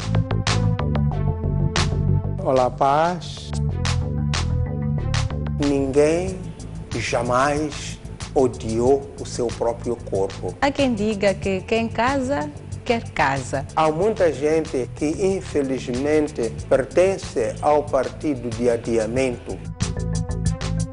Tenha certeza que precisamos da presença da paz. Será que o mesmo acontece quando falamos de reconciliação? Há muita gente que até diz Moçambique está em paz. Há muita gente que diz vamos buscar a paz.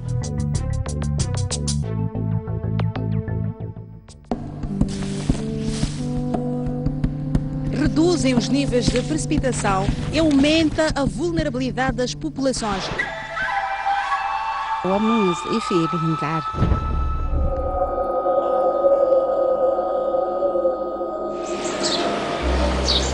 São pessoas que abandonam as suas zonas de origem para poder ficar aqui. O cheiro é muito forte e não há conforto possível que se diga aqui. É aqui onde confinam-se todos para consumir uma variedade de estupefacientes. Eles já estão a lançar garrafas de vidro. Vamos tentar ficar de outra faixa. Vamos entrar junto com estas pessoas que vão até a cidade de Maputo.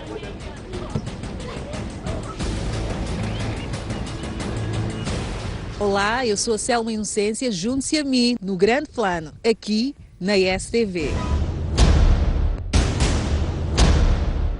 Tem lugar nos dias 2, 3 e 4 de dezembro no campus universitário da Universidade Eduardo Mondlane, cidade de Maputo, a Expo Mosefo, Feira do Fórum Económico e Social de Moçambique. A Expo Mosefo é o ponto de encontro entre os diferentes atores sociais, culturais e económicos, com vista a impulsionar um crescimento económico acelerado, inclusivo e sustentável de Moçambique. Participe e associe a sua marca a esta iniciativa. Inscrições na One Media, Avenida Alberto Lutuli 300.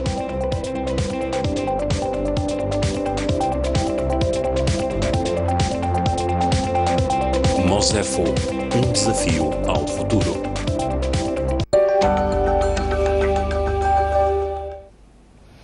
A Assembleia da República aprovou hoje, na generalidade, a revisão da Lei das Telecomunicações.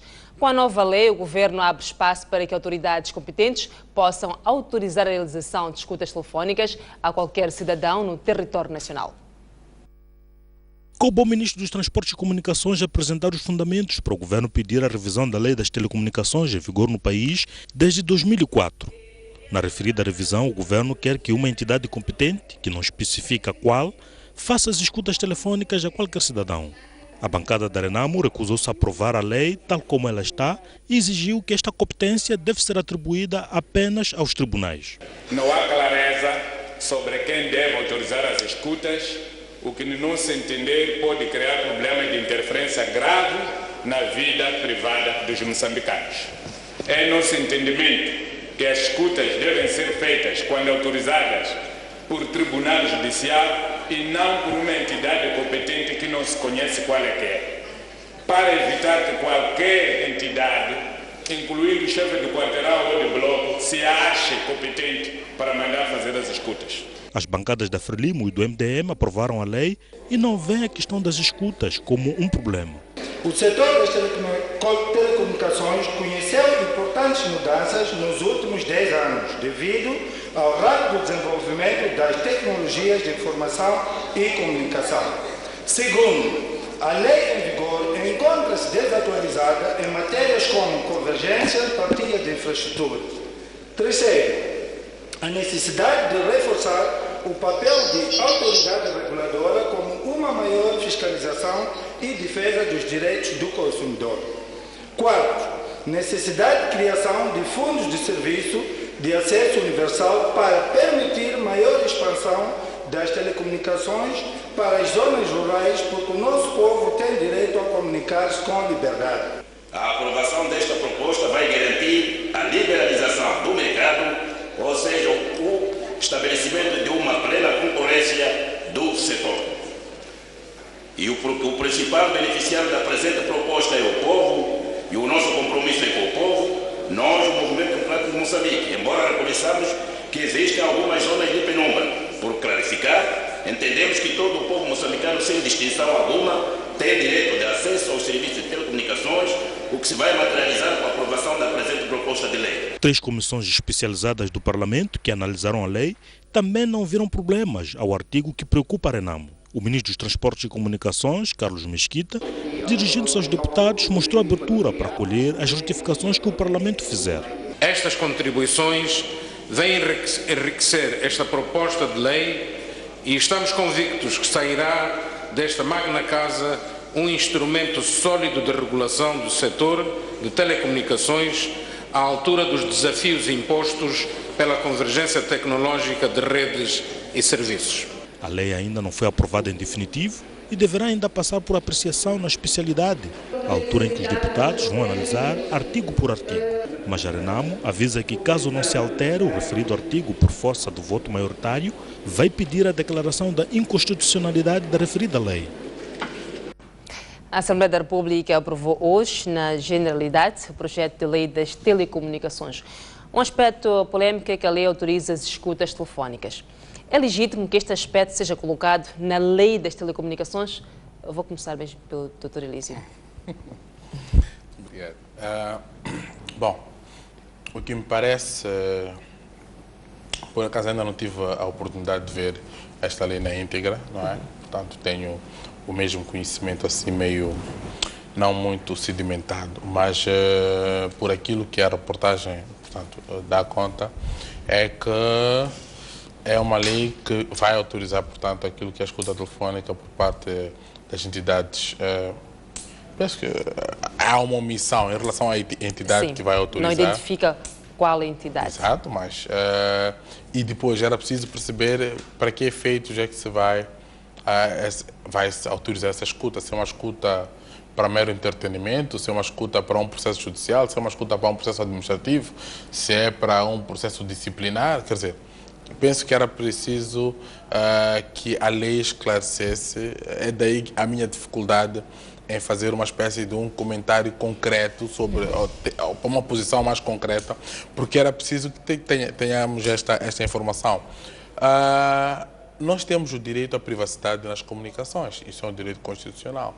E sendo um direito constitucional, ele não pode ser abalroado com uma lei, não é? Ou com qualquer outro diploma legal de inferior hierarquia, ponto 1. Ponto 2, uma lei tem que ser, e principalmente quando trata de direitos individuais, direitos indisponíveis acima de tudo, não deve ter uma omissão destas logo, portanto, na sua aprovação. Eu entendo que o legislador deveria pôr lá o seu pensamento e não reservar, ou seja, para a especialidade, ou seja, para o momento de regulamentação da própria lei, a autoridade que vai proceder a esta escuta, porque, olha, não necessariamente porque eu estou contra, porque, aliás, eu entendo, até tenho um dos fundamentos que é portanto, a descoberta de vários crimes e, de facto, há crimes que só se podem investigar com base numa escuta telefónica, por exemplo, os crimes de corrupção e tráfico de influências, são crimes que não existem em atos materiais sólidos que nós podemos ver que, olha, aqui houve influência, mas com base em escutas telefónicas é possível. Mas esta escuta telefónica por base constitucional só me parece só ser constitucional se for o juiz da instrução criminal a autorizar essa escuta. De outro modo não vejo, porque seria contra todo o ordenamento jurídico. Em algum momento o documento diz, o decreto diz que o governo pode mandar... O governo não pode. Um dos artigos diz que o governo pode. Mas então, quando diz que pode, significa o quê? Que tem alguém que tem uma entidade que tem o dever e o governo, em algum momento, dependendo da situação, pode mandar instalar as escutas? Marcial. Não pode. Bom, eu aqui queria dizer A primeira coisa é que nós estamos perante um direito fundamental, que tem inclusivamente na Constituição a garantia desse direito. Daí que não se pode legislar com reserva mental. A reserva mental igual a cheque careca. Não se pode passar um cheque careca para uma situação como esta que protege os direitos fundamentais do cidadão. Número 1, o que é autoridade competente? Sim. Nós não podemos aqui dizer se estamos perante uma autoridade judicial, se é uma autoridade administrativa, uma autoridade política. Quer dizer, nós estamos a abrir simplesmente um cheque, estamos a passar um cheque careca para um direito tão fundamental quanto isto. 2, e pior ainda, o que é que fundamenta a escuta? A escuta é antes do fundamento ou é depois desse fundamento? Eu tenho que estar sob a alçada de um crime, de um processo de escuta.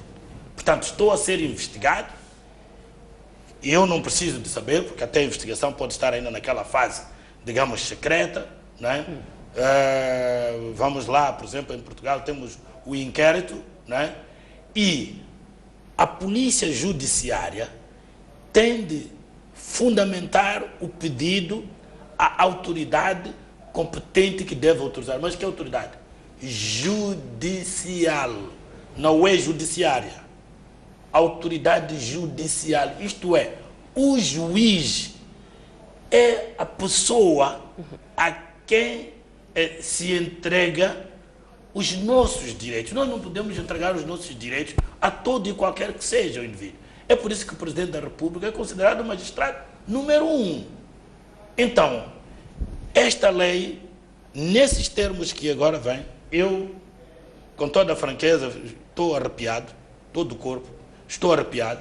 Não tinha ouvido porque eu andei hoje em outras lides, mas eu devo dizer desde já que esta lei só pode vir a ser inconstitucionalizada. Pelo fato de não ter a entidade competente? Não faz sentido nenhum. Estamos a regressar para antes de formarmos a Frelimo e declararmos a luta armada em 1964. Portanto, a posição... Estamos a voltar para o tempo da PIDO, não pode ser. A posição da UNAM em algum momento é válida. Temos que ser claros em relação a isso. Escutar os cidadãos, qualquer autoridade competente pode autorizar. Como dizia ali o Muxanga, eu não estou para subscrever por baixo, mas ele satirizava que até o secretário do bairro pode autorizar. Porque quando você diz autoridade competente e não diz mais nada, está a dizer o quê? Bom, Arnaldo diz que quem deveria autorizar é o Tribunal Judicial. Não, mas é que já está. Nós temos uma lei. Quando nós mexemos uma lei, temos que mexer para modernizá-la, para aperfeiçoá-la, para o melhor. Não é para voltarmos para trás. Quando dizer que estamos a voltar para trás. Nós já temos uma lei que fala sobre o mesmo aspecto? Sobre as escutas? Existe. Existe. Claramente pede-se... E nessa lei, que era a entidade competente? Nos termos da lei 3/92, não é? De 24 de junho, se não me engano, não é? Penso que é 2/93. 2/93, de 24 de junho. Isso mesmo. Ok? De 1993, por conseguinte. Isso tem que se requerer fundamentando. Uma simples busca a uma residência, e até foi-se longe demais, que no outro dia poderemos discutir isso. E, em relação até à captura, entregou-se ao juiz. Era a altura de se devolver pelo menos esta competência ao Ministério Público, passível depois de se legalizar pelo juiz. Pelo menos a captura, porque pode-se mostrar uma diligência urgente, que não se compadece com burocratismos de pedidos aqui e acolá ao juiz, não sei o que mais. Mas no lugar disso, nós estamos a revogar, não é, a privacidade, passar a escutar, não é, as minhas chamadas telefónicas. Chamadas, SMS. Pode. E quem é que vai fazer? É o CIS, não é? Quem é que vai fazer? Parado aonde? Na NCL, ou vai ter que conectar e escutar a partir dos serviços de informação da segurança do Estado? Não pode. Não pode. Não make sense. Doutor Elísio, assumindo que o decreto não é constitucional, não é? Nós temos capacidade, estamos preparados para, de forma isenta, implementarmos uma lei destas? Bom, como dizia o Dr. Frangoulho, esta lei já tínhamos alguns resquícios de regulamentação. Por exemplo, a lei dos crimes de tráfico de droga e a lei dos crimes de branqueamento de capitais, de certo modo, autoriza. Exatamente, autoriza e explica muito bem. E na própria lei, exatamente, e não atribui nenhuma outra autoridade, senão a autoridade judicial, não é? E agora, em relação a esta lei acaba sendo perigosa porque abre espaço para todos os crimes. Quer dizer, até para alguém que diz, quer dizer, vamos lá, para uma pessoa que desconfia que está a ser, portanto, alvo de infidelidade, pode ir lá escutar. Se há uma situação, por exemplo, de um crime, vamos lá, se a lei não determina qual é o crime, podemos já falar de difamação, injúrias, quer dizer, crimes de pequena monta, podem ser suscetíveis de serem escutados. E isto logo pode levar a excessos. E se não é uma questão controlada, e se não há entidade que controla, eu penso que há de haver um exagero grave por parte do legislador em omitir aquilo que é entidade competente. Mas eu acredito ainda no bom senso da Assembleia em ter que colocar lá, portanto, o juiz da instrução como a única entidade competente para autorizar este tipo de diligências e dentro de um processo criminal com arguido, preferencialmente com arguido constituído. Não sei até se com arguido colocar os fundamentos. Exatamente. Os fundamentos têm que ser antes do pedido. Pois. Não é só pedir para escutar. Escutar o quê? Tem um processo que está começado, que está como autoridade judiciária, pode ser a Polícia de Investigação Criminal, Brigada, ou como é que chamam, contra a corrupção, não é? Como pode ser o próprio tribunal. Vamos supor, naquele caso em que o processo já passou para o tribunal, tem um processo e o fundamento está lá no processo. E é com base nesse fundamento, inclusivamente, quando se vai elaborar o pedido, o ofício precatório que faz o pedido para a escuta deve ser acompanhado do próprio processo. Pode dar um exemplo hipotético de um processo com fundamento? Um processo, por exemplo, de droga. Não é? Nós estamos com um processo aberto, não é? De tráfico de drogas. Sim. E que, entretanto, estão arguídas lá dentro A, B, C e D. Sim. Temos um processo de branqueamento de capitais. Estamos a suspeitar que há um branqueamento de capitais que provém, por exemplo, dos raptos de companhia limitada. Então podemos primeiro dizer quem são os alvos, os arguidos, os suspeitos e os fundamentos que recaem sobre esses mesmos suspeitos. E por via disso nós pedimos para se poder escutar e gravar as conversas de A, de B, de C e D. Isso está bem. Está um processo aberto. Senão nós aqui vamos abrir um terrorismo de Estado. Um terrorismo jurídico aberto. Não, eu não tenho receios de colocar esse conjunto de conceitos. É que nós vamos, sim senhor, abrirmos um terrorismo jurídico. Vamos regressar. Estamos a regredir em matérias de direitos. A Constituição está lá. Direitos, né? Liberdades e garantias. Então, a minha privacidade, tanto da minha correspondência, das minhas chamadas telefônicas, não sei o que mais, não pode ser devassado assim, de qualquer maneira. Não. Isto é um direito conquistado.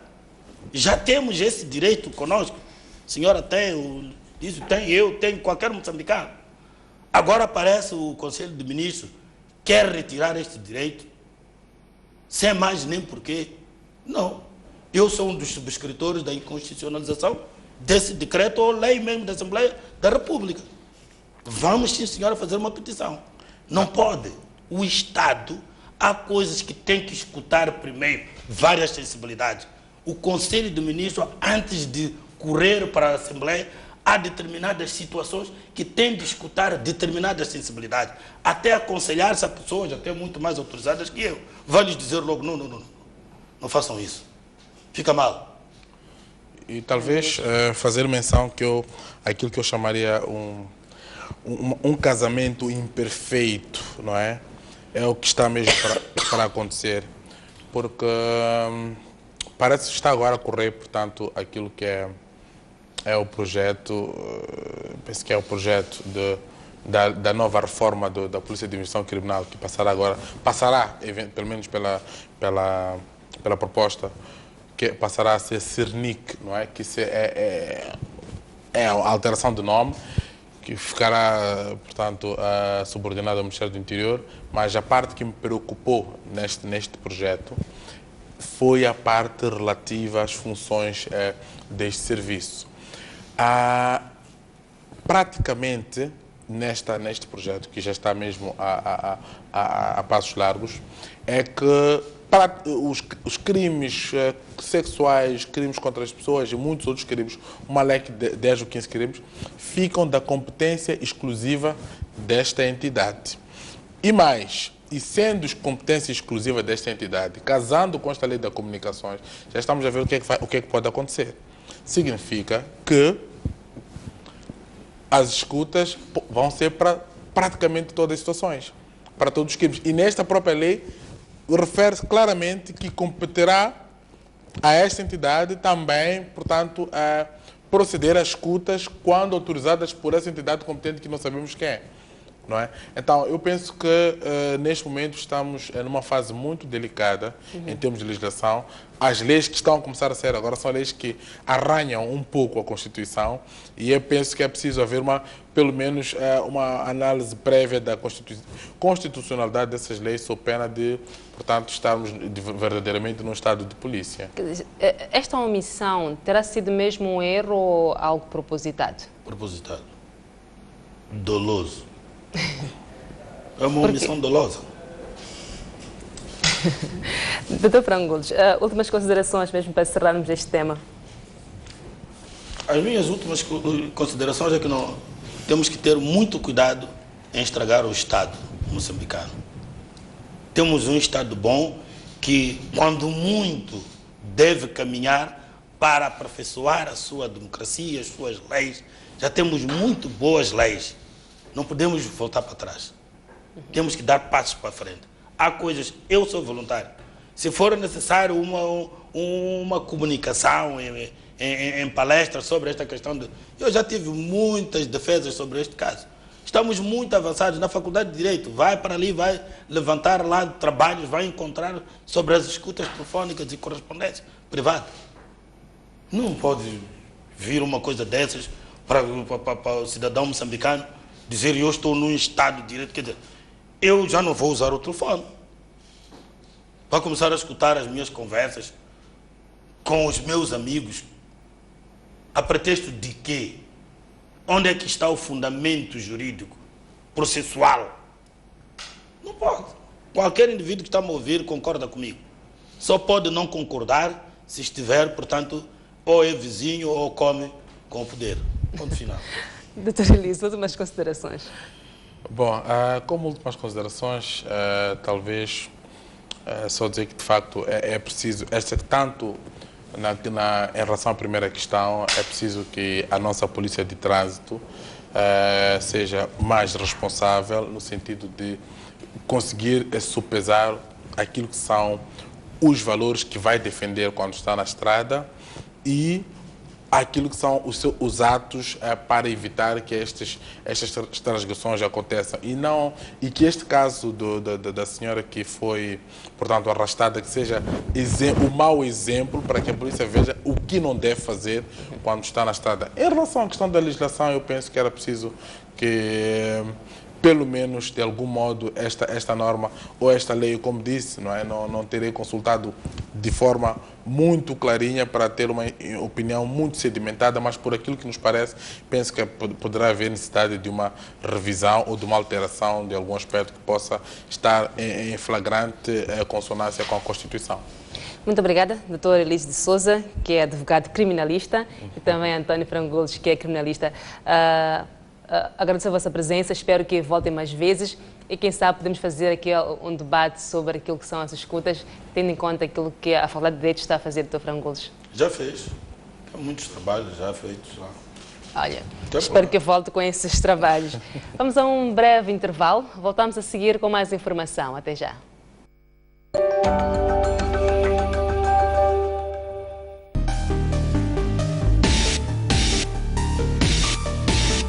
Abel, falamos a partir de Nampula, boa noite. Propostas concretas. Ninguém quer realmente a guerra. Onde a política sempre há conflito. É preciso debater para o bem do próprio país. Como resolver isto? Porque é um problema que nós todos estamos a passar. Mantermos a paz neste país.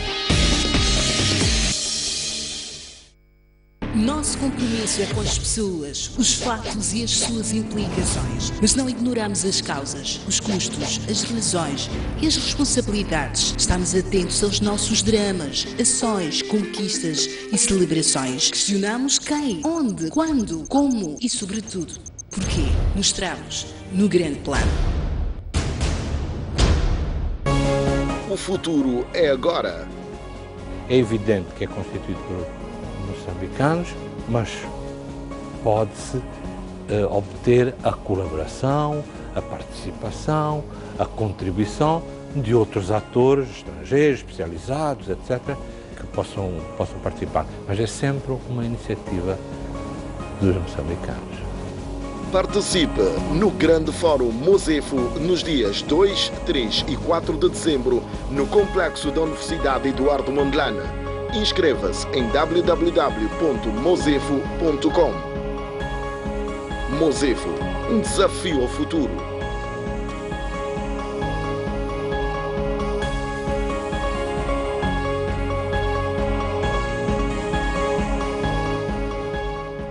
Uma criança e um jovem desapareceram nas águas da Praia do Inos, aqui na cidade de Pemba. Combate ao crime é a palavra de ordem da chegada do líder da RENAM à cidade portuária de Natal. Tevis Mango deixou ficar as seguintes considerações. A partir da cidade da Beira e com imagens de Manuel Chicava. No interior desta viatura seguiam 4 ocupantes. A reunião que aprovou a primeira Constituição da República. Bairros periféricos das cidades de Maputo e Matola. A alma do magistrado calou-se precisamente neste local. As notícias do país cabem todas aqui.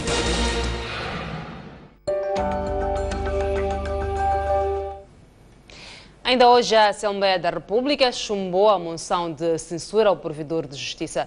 Trata-se de uma proposta submetida pelo MDM contra o informe anual de José Abudo. As bancadas do MDM e da Renamo não gostaram do informe do provedor da Justiça, que recentemente foi ao Parlamento apresentar o seu relatório. O MDM avançou com uma moção de censura com apoio da Renamo. Entretanto, foi chumbado com o voto maioritário da Frelimo. É para isso que concorre o número 2 do artigo 259 da Constituição da República, quando estipula que se a investigação do provedor da Justiça levar à presunção de condição pública, cometeu erros, irregularidades ou violações graves, informa a Assembleia da República, o Procurador-Geral da República e a Autoridade Central com recomendação de medidas pertinentes. Excelentíssimo Sr. Presidente, que tanto respeitamos e reconhecemos sapiência em leis, não existe, como foi cabalmente mostrado neste debate, nenhum erro, nenhuma irregularidade ou violação que tenha sido comunicada à Assembleia da República, nem a nenhum outro órgão relevante neste informe, Sr. Provedor da Justiça. Em parte alguma, nem mesmo na parte incerta, consta algum desiderato que se esperava do nosso dignífico provedor da Justiça. Votamos contra, porque a informação anual do provedor de Justiça à Assembleia da República não se enquadra em nenhuma das situações previstas na linha B do artigo 207 do Regimento da Assembleia da República, pelo que não há razões para uma moção de censura. E que os deputados devem, por consciência e não por uma questão de defesa político-partidário, colocar de parte os interesses da população moçambicana. É por este motivo que a RENAM votou a favor da rejeição do informe do senhor Provedor da Justiça. O MDM estava convencido que a moção deveria ser chumbada ou aprovada com uma maioria de 2/3. Esta votação precisa de 2/3. Estamos a falar do provedor, não é de uma lei. E não houve aqui 2/3. Então aprovar significa o quê? É preciso que se explique. Porque realmente com esta votação ficou claro que o provedor já não tem apoio parlamentar. E como tal tem que cair com efeitos imediatos. Nós não estamos a tratar da questão da indicação ou da remoção do provedor. Estamos a falar de moção. Portanto, se fosse o caso, a moção diria ela própria qual é efetivamente, não a moção, mas a lei diria qual é efetivamente a consequência da aprovação de uma moção, de aprovação ou de aprovação de uma moção. Portanto, nós estamos claros que estamos certos. Ainda esta quarta-feira, o Parlamento votou em definitivo a lei que cria a Ordem dos Enfermeiros e o respectivo estatuto. Filipe Inhosse exortou hoje as Forças Armadas a defenderem a paz e a pôr em ordem constitucional, mesmo debaixo de uma agressão armada. O chefe de Estado falava hoje no encerramento de 4 cursos no Instituto Superior de Estudos de Defesa.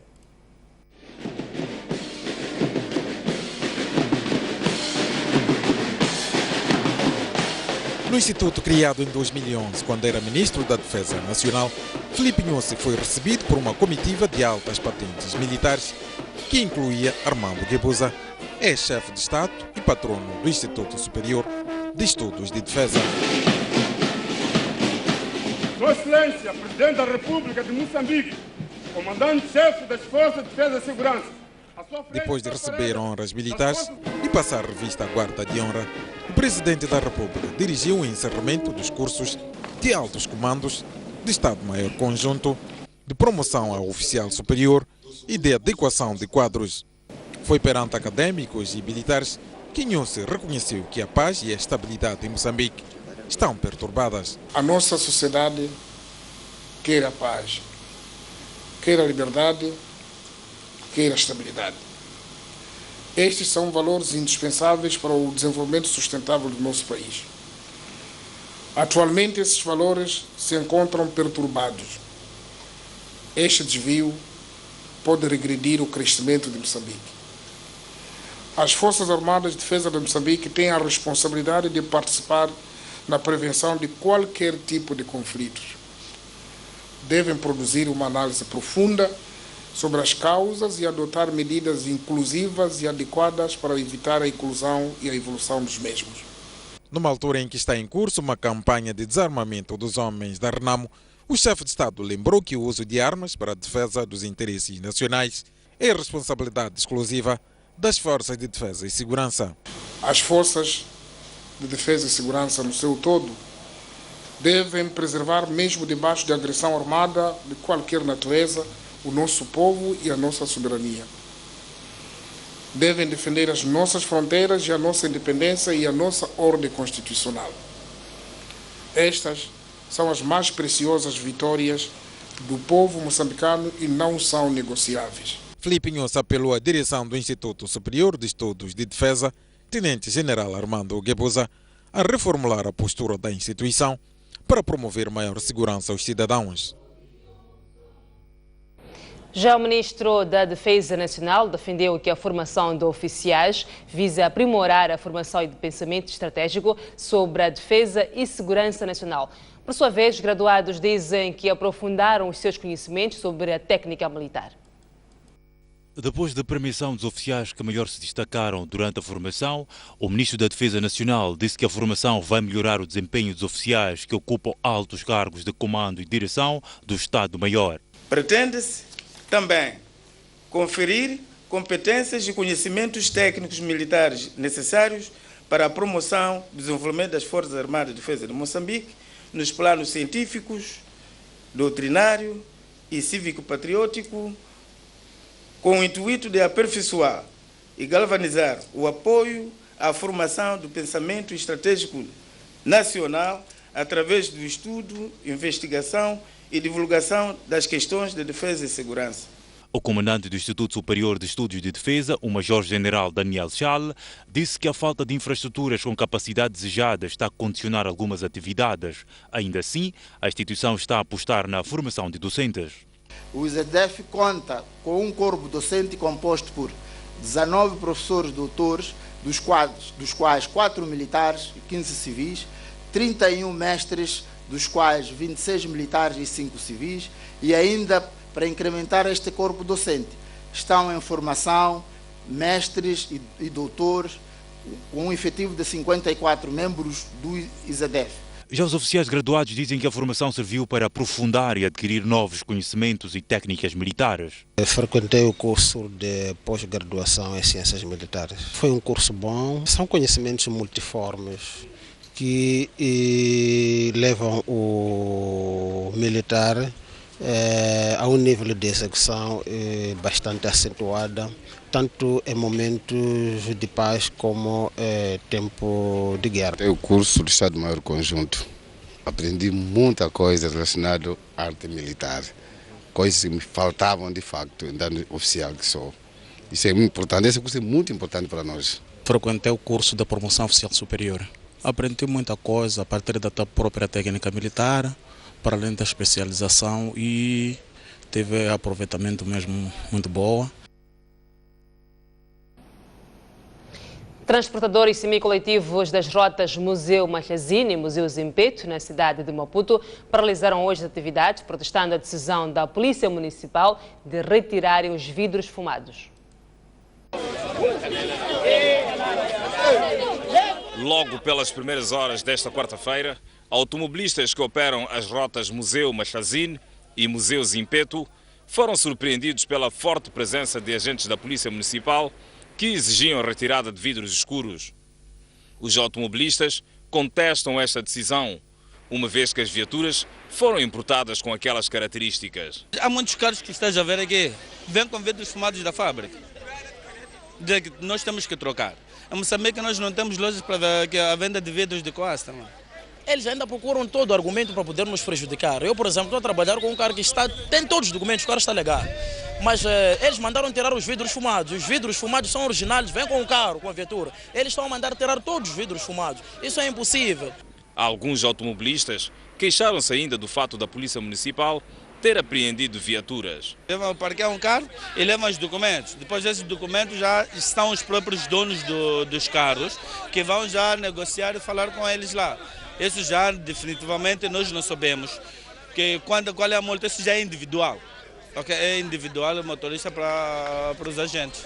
Os que mais sofreram com a paralisação são os passageiros. Está quanto tempo aqui na paragem? Estou aqui já há quase a maior tempo. O que está acontecendo?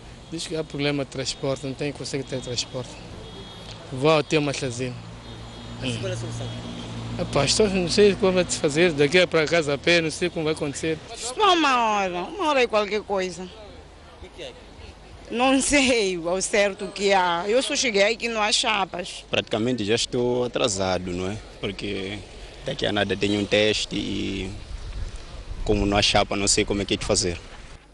Entretanto, no final da tarde, alguns automobilistas retomaram os trabalhos. A Polícia Municipal diz que não irá parar com a fiscalização das viaturas, uma vez que os automobilistas foram avisados antecipadamente para que retirassem os vidros escuros. A polícia explica que a medida vem responder a reclamações de munícipes.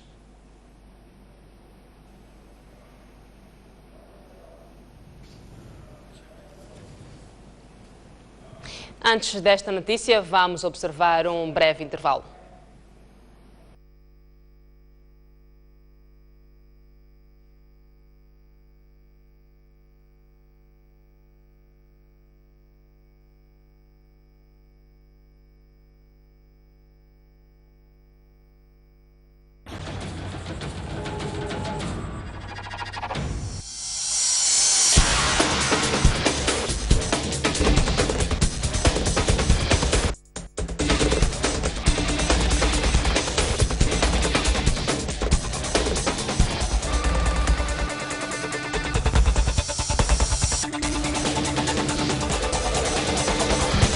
STV também é desporto.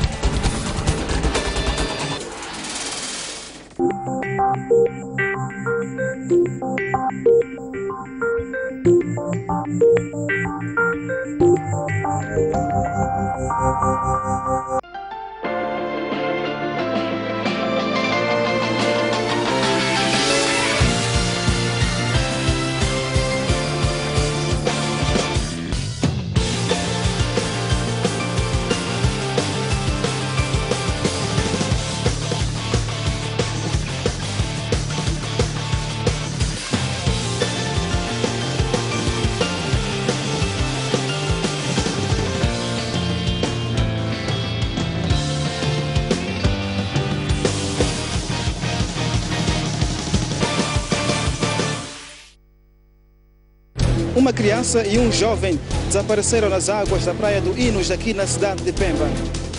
Combate ao crime é a palavra de ordem da chegada do líder da RNAP à cidade portuária de Natal. Davis Mango deixou ficar as seguintes considerações. A partir da cidade da Beira e com imagens de Manuel Chicava. No interior desta viatura seguiam 4 ocupantes. A reunião que aprovou a primeira Constituição da República. Bairros periféricos das cidades de Maputo e Matola. A alma do magistrado calou-se precisamente neste local. As notícias do país cabem todas aqui.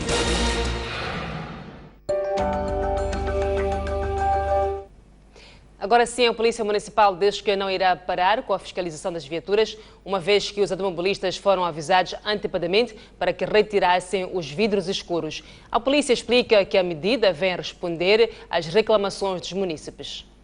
Então, o trabalho que a Polícia Municipal está a levar a cabo neste momento e que vai dar continuidade e que vai intensificar é exatamente o controle de viaturas, ou é a obrigatoriedade dos proprietários ou mesmo motoristas de esfumarem vidro dos seus carros. Muitos desses transportes alteram as características das suas viaturas. Tem vidros não fumados, mas eles colocam plástico fumado. E isto acaba sendo, dá um mau aspecto, sobretudo quando se trata de transportes escolares, porque nós não sabemos em que condições que as crianças são transportadas e não sabemos se de facto aquele transporte escolar está a exercer atividade que, de acordo com a sua licença, ou está a efetuar um outro trabalho ilícito. Não é possível visualizar porque ele circula com vidros fumados. Não é possível também, em alguns casos, nós sabermos se esse transporte está lá com passageiros só, ou ao invés de carregar, de transportar passageiros, está a transportar carga para Então, isto tem acontecido. Instituições de ensino devem criar políticas de controle dos docentes para que estes deixem de dar aulas em mais de uma instituição. A posição é defendida pelo reitor da Universidade Eduardo Mondlane. Orlando Quilambo falava hoje durante a palestra sobre a necessidade de expansão do ensino superior no país. Além de docentes dedicados apenas à universidade, Orlando Quilambo defende que é preciso controlar a qualidade daquilo que é ensinado aos estudantes. Conseguir acordos interinstitucionais que permitem que o docente, quando vai dar aula em outra instituição, nós temos a indicação clara de que ele saiu da nossa instituição. Isso permite que este movimento desusado e descontrolado possa ser minimizado. O reitor da Universidade Eduardo Mondlane aponta avanços na formação superior, mas diz que é preciso reforçar o investimento, sobretudo na qualidade do ensino e investigação científica. As próprias instituições deviam criar mecanismos de controle da atividade dos seus docentes e também criar mecanismo de controle de qualidade. Porque quando há controle de qualidade, controla-se as aulas que foram dadas, o cumprimento do calendário acadêmico, entre outras matérias. A par da docência, temos que investir também na investigação. Em Moçambique existem 130 mil estudantes a frequentar o ensino superior, divididos em 49 escolas. A primeira-dama da República, Isaura Nhus, visita a província de Gaza para inteirar-se sobre o drama da seca que afeta milhares de famílias naquela província. Durante 4 dias vai acompanhar o que está a ser feito na área do emprego, mulher e ação social. No terceiro e último dia da visita à província de Gaza, Isaura News escolheu as áreas da saúde, educação e mulher para acompanhar os seus avanços e constrangimentos. Começou por escalar a casa de espera da mulher grávida e a maternidade do posto de saúde de Mazivila, onde mais de 14 mil habitantes estão para apenas 5 técnicos de saúde. A primeira-dama ofereceu enxovais e interagiu com as mulheres internadas. Está satisfeita aqui no hospital, está sendo bem atendida. Na área da educação, visitou as 70 crianças da Escolinha das Irmãs da Igreja Católica e o Centro Regional de Educação Inclusiva da Macia, um estabelecimento que acolhe 122 crianças com necessidades educativas especiais vindas das províncias de Maputo, Gaza e Inhambane. Queremos contribuir para o desenvolvimento do nosso belo Moçambique, escolhendo uma profissão no futuro. Contamos com o vosso apoio. Que continue a brilhar, continue meninos obedientes, porque só assim é que vocês poderão aprender aquilo que os vossos professores querem vos transmitir. Mais tarde, reuniu com mais de 150 mulheres dos 5 postos administrativos do distrito de Belém e defendeu que devem começar a pensar em melhores formas de combater os casamentos prematuros e os altos índices de HIV-Sida que afetam a população. Uma mulher alfabetizada está em melhores condições de educar os seus filhos, de responder aos desafios que se colocam na área do HIV-Sida, do cancro da mama, do útero e da próstata, desnutrição crônica, violência doméstica, casamentos prematuros e todos os desafios da atualidade. No final, Isaura News mostrou-se satisfeita pelo que viu e garantiu que tomou nota de todas as preocupações. O próximo ponto a escalar será a província de Nampula.